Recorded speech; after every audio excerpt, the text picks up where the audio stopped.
daawade waxaynu maanta ka hadli doonaa dilaagii qarsoonaa Had Sheedman, dhakhtarkii dilaaga ahaa ee caalamka ka yaabsaday.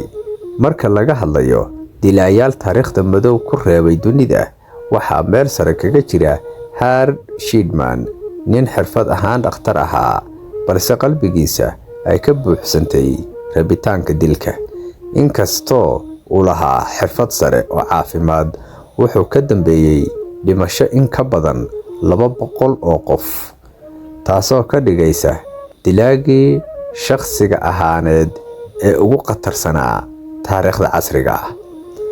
Had Sheedman wuxuu dhashay 14 Janaayo 1946 magaalada Nairn ee dalka Ingiriiska.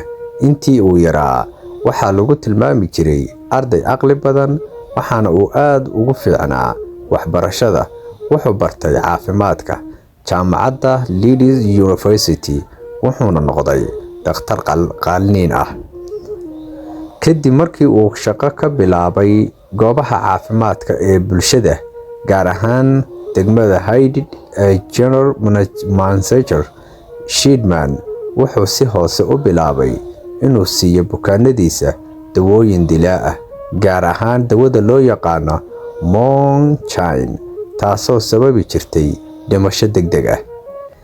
Inta badan dadka uu dilay waxay ahaayeen haween da' ah oo ku noolaa kaligood, taasoo u fududaysay inaysan jirin cid si dhaqso ah u ogaata dembiyada uu waday. Dadka uu dilay waxay u muuqan jireen kuwa si dabiici ah u geeriyooday. Sanadkii 1998, kalkaaliso caafimaad iyo qaar ka mid ah ehelada bukaanada ayaa bilaabay inay dareemaan shaki. Markii la sameeyay baaritaan, waxaa la ogaaday in dhakhtarku uu qoray tiro aan caadi ahayn oo dawooyin xanuun baabi'iyaal ah, isla markaana uu si joogto ah u saxiixi jiray warqadaha geerida. Ugu dambeyn, booliska ayaa xabsiga dhigay Had Sheedman, waxaana lagu helay dambiyo dil ah oo tiro badan. Sanadkii 2000, maxkamad ku taalla Manchester ayaa heshay dambiyo ah 15 dil si rasmi ah. Inkastoo baaritaano dheeraad ah ay caddeeyeen in tirada dhabta ah ay ka badan tahay 250 qof, waxaa lagu xukumay xabsi daa'im. Sanadkii 2004, Had Sheedman wuxuu isdilay isagoo ku jira xabsiga, wuxuuna ku naf waayay isagoo da'diisu ay tahay 57 sano jir.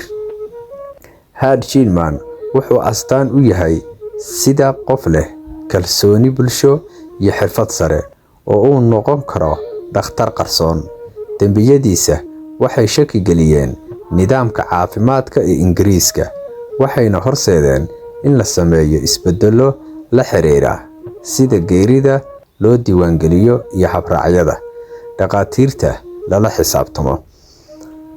Waa xasuus weyn oo muujinaysa in naxariista iyo damiirka ay muhiim u yihiin qof kasta, gaar ahaan kuwa u adeegaya nafaha dadka kale.